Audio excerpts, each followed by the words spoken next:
कहते हैं ना, देने वाला बैल वाला। तो ईश्वर ने इतना सामर्थ्य दिया आप लोग के आशीर्वाद से कि मैं इस चीज़ को पूरा कर पाता हूँ। उनके पास इतना सामर्थ्य होता है कि एक जनप्रतिनिधि चाहे तो अपने क्षेत्र में सभी गरीब गुरबों को वो कंबल प्रोवाइड कर सकते हैं। छोड़ दिए, वो निजी कोष से तो करते नहीं हैं, जो सरकारी कोष से भी आते हैं कंबल वगैरह, वो अपने घर में दबा लेते हैं। अगर पंचायत में अभी 2200 वार्ड में कंबल आया हुआ है और बड़े पैमाने पर कंबल आया हो सकते हैं। वो कंबल आखिर है कहाँ, कौन सा कैदखाने में स्टॉक किया हुआ है? मेरा कोई रिकॉर्ड नहीं है कि मैं पैसे कहाँ से लाता हूँ। हमारी जरूरत कम है, इसलिए हमारे जमीन में दम है। जो जनप्रतिनिधि है वो सिर्फ क्रेडिट लेने की होड़ में रहते हैं। कोई बड़ा प्रोजेक्ट ने आया नहीं कि वो क्रेडिट लेने के लिए आ जाएंगे।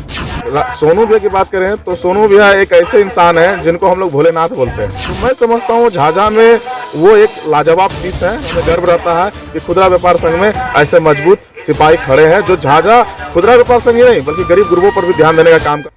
नमस्कार, आप देख रहे हैं नेशन न्यूज़। मैं हूं आपके साथ कुमार हर्ष। ठंड बढ़ चुकी है और ऐसे में कई लोग समाज सेवा के तौर पर दर दर जाकर कंबल बांटते नजर आ रहे हैं।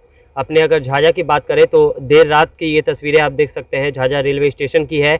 अब प्लेटफॉर्म में हम खड़े हैं, प्लेटफॉर्म नंबर 3 में, और गौरव सिंह राठौड़ इस वक्त प्लेटफॉर्म में खुद ऑन फुट, वो खुद पैदल चलकर लोगों को कंबल बांटते नजर आए तो हमारी नज़र पड़ी। और इस वक्त हमारे साथ गौरव सिंह मौजूद है। हालांकि जीआरपी थाना अध्यक्ष अनिल कुमार जो हैं उन्होंने भी अपना योगदान दिया इसमें। कई लोग कैंपेन लगाकर कंबल बांट रहे हैं, कई लोग अपने घर बुलाकर कंबल बांट रहे हैं, कई लोग किसी से कह सकते हैं आपकी डोनेशन लेकर कंबल बांट रहे हैं, और कई लोग किसी और जगह यदि वो पदाधिकारी है तो वो उस माध्यम से बांट रहे हैं। लेकिन इनका कोई रोजगार, ना ही ये रोजगार के श्रेणी में आते हैं, ना ही इनके पास पैसे का कोई अन्य साधन है, लेकिन फिर भी इतने कंबलों को बांटना, सैकड़ों की तादाद में कंबल लगातार बांटे जा रहे हैं ठंड के दिनों में, और लोगों तक ये सेवा दे रहे हैं। हमारे साथ गौरव सिंह राठौड़ मौजूद है। गौरव जी, क्या कुछ बातें हैं? एक तरफ से देखा जाए तो इतने कंबल बांटना सभी के बस की बात नहीं है, क्या कहना चाहेंगे? देखिए, सबसे पहली बात है कि कहते हैं ना, देने वाला बैल वाला। तो ईश्वर ने इतना सामर्थ्य दिया आप लोग के आशीर्वाद से कि मैं इस चीज़ को पूरा कर पाता हूँ ईमानदारी के साथ। और आप देखे होंगे कहीं ना कहीं इन्हीं गरीबों के दुआ के मार्फत से मैंने बिहार के माननीय मुख्यमंत्री श्री आदरणीय श्री नीतीश कुमार जी के हाथों सम्मानित हुआ। और इसके पूर्व भी जो कोरोना हुआ उसमें भी आपने देखा होगा कि मैंने बड़े पैमाने पे लंगर का आयोजन किया स्टेशन पे, और डोर टू डोर जाकर के राशन सामग्री का भी वितरण किया। पिछले साल हो, उसके पिछले साल हो, फिर उसके पिछले साल हो, मैंने हर प्रत्येक साल जब भी ठंडा आती है तो मैं कहीं ना कहीं अलाव का इंतज़ाम और अपने स्तर से कंबल का इंतज़ाम लोगों तक कराता हूँ ताकि उनको सुविधा मिल सके। मेरा मकसद रहता है कि सिर्फ समाज को एक चेहरा दिखाना कि एक जनप्रतिनिधि के पास इतना सामर्थ्य होता है कि एक जनप्रतिनिधि चाहे तो अपने क्षेत्र में सभी गरीब गुरबों को वो कंबल प्रोवाइड कर सकते हैं, अन्य चीज़ों को प्रोवाइड कर सकते हैं जो नेसेसरी हो।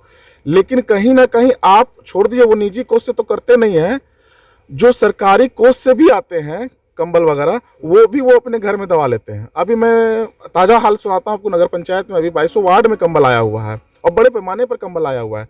लेकिन दुर्भाग्यवश है कि ठंड काफ़ी ज़्यादा है और कंबल का वितरण नहीं हो रहा है। अब आप सोच सकते हैं वो कंबल आखिर है कहाँ, कौन सा कैदखाने में स्टॉक किया हुआ है? कई लोगों का सवाल है कि गौरव सिंह राठौड़ इतना कंबल वितरण करता है, पैसे कहाँ से आते हैं गौरव?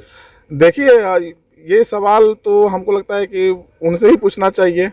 हालांकि कहीं मेरा कोई रिकॉर्ड नहीं है कि मैं पैसे कहाँ से लाता हूँ। अब ईश्वर की देन है। आप जाके देख सकते हैं हमारे गांवों पर भी, आज भी हमारे गांवों पर हमारे जो जगह जमीन है, बाप दादाओं की खेती गृहस्थी करते हैं, मेहनत मशक्कत से अनाज को उबालते हैं और खाते हैं। हमारी ज़रूरत कम है, इसलिए हमारे जमीन में दम है। और सुबह आपके घर पर कई गरीब जो है वो पहुंच जाते हैं कंबल लेने के लिए। बिल्कुल आते हैं। और आप तो देखिए, आपने जो बताया कि आप कैसे प्रोवाइड करते हैं, अगर लोगों की हताशा मानसिकता है, मैं अपने पैकेट खर्च, जो मेरा नाजायज खर्च है, मैं उसको रोकता हूँ और उसी से प्रोवाइड करता हूँ। अगर बात करें तो कुल कितने कंबल वितरण किए जा रहे हैं? देखिए, मैंने पिछले बार जो लगातार कंबल मैंने रेशियो बढ़ाया। पिछले बार मैंने 500 तक में थे। इस बार मैंने, आपने भी देखा होगा कई ग्रुपों में मैंने डाला, इस बार मैं 1000 कंबल का वितरण ठंडा के विभिन्न तरीकों से मैं करूंगा। डोर टू डोर कैंपेन करूँगा और निरंतर जारी है। मैं निरंतर 1000 कंबलों को अपने स्तर से मैं उसको प्रोवाइड करूंगा। पहले जनप्रतिनिधि हमारे भी हैं, हमें भी उनकी आवश्यकता पड़ेगी, लेकिन यहाँ के जो जनप्रतिनिधि है वो सिर्फ क्रेडिट लेने की होड़ में रहते हैं। कोई बड़ा प्रोजेक्ट ने आया नहीं कि वो क्रेडिट लेने के लिए आ जाएंगे, और जब किसी गरीब को जरूरत पर किसी दिन कंबल बांटने का दिन होगा तो वो नजर नहीं आएंगे। और जब सरकारी काम होगा, जब सरकारी काम धरातल पे आने का काम होगा, जब उसका योजना का शिलान्यास होगा, तो वो उस समय नजर आएंगे। लेकिन जब काम में कोताही होगी तो उस वक्त वो नजर नहीं आएंगे। तो जनप्रतिनिधि से यही मांग होगा कि ये बहुत देश में महामारी चल रहा है, कोरोना का भी कहर है, अभी भी कोरोना हम लोग से दूर नहीं है, नज़दीक में ही कोरोना है। तो कम से कम जनप्रतिनिधि आए और उन तमाम लोगों के बीच में कंबल बांटे जो गरीब खुले आसमान में सो रहे हैं, जिनके पास घर नहीं है, द्वार नहीं क्या है। मिलता है गौरव जी, ये सब करके क्या मिलता है? अगर आप चाहें तो इन पैसों को सही जगह रोजगार अपना ये करने में, सृजन करने में खपत कर सकते हैं, लेकिन औरों के पीछे खर्च करना क्या मतलब? खुशी है या फिर बिल्कुल मकसद है बिल्कुल क्या? सही है। देखिए, खुशी होती है, एक आत्मा प्रसन्न होता है। मैंने जीवन और मृत्यु को बहुत सामने से देखा है, तो एक हम आत्मा में संतुष्टि मिलता है। चलो मैंने किसी का मदद किया, और मैं किसी का आप सबों को भी बहुत बहुत धन्यवाद है कि आपने इतना कीमती समय निकाल करके अपने कैमरे को हमारी ओर देखा। मैं तो निकला था कंबल बांटने के लिए, लेकिन आपकी कैमरे की नज़र हम पे पड़ गई, तो उसके लिए बहुत बहुत धन्यवाद आप लोगों का। बिहार खुदरा विक्रेता संघ के जो मंत्री हैं सोनू बर्णवाल, वो भी लगातार जो है आपके कार्यों की सराहना करते हैं। देखिए, सोनू भैया की बात करें तो सोनू भैया एक ऐसे इंसान हैं जिनको हम लोग भोलेनाथ बोलते हैं, और कहीं ना कहीं वो हम लोग को सहयोग भी करते हैं, चाहे किसी भी सूरत पे हो। अगर अभी कहेंगे कि हमको आपसे ये सहयोग चाहिए, भैया आपसे वो सहयोग चाहिए, तो वो निरंतर देने के लिए तैयार रहते हैं। तो मैं समझता हूँ झाझा में वो एक लाजवाब पीस हैं, और उन पे हमें गर्व रहता है कि खुदरा व्यापार संघ में ऐसे मजबूत सिपाही खड़े हैं जो झाझा खुदरा व्यापार संघ ही नहीं बल्कि गरीब गुरबों पर भी ध्यान देने का काम करते हैं, और वो हमारी प्रशंसा करते हैं। तो ये मेरा खुशनसीबी है। ठंड के लेकर जो है ये बहुत हौसला के साथ गरीबों को मदद कर रहे हैं, और स्टेशन पर आकर गरीब लोग जो जिनके पास वस्त्र नहीं है, ओढ़ने के लिए कुछ सामान नहीं है, कपड़ा नहीं है, उसको आकर ही मदद कर रहे हैं, कंबल बांट रहे हैं। सर, एक कैंप लगाकर कंबल का वितरण करना और एक दर दर जाकर कंबल का वितरण करना, दोनों बातों में काफ़ी डिफरेंस पाया जा सकता है। बहुत बहुत अच्छा सराहनीय काम है इनका। इस काम के लिए हम धन्यवाद करते हैं इनको।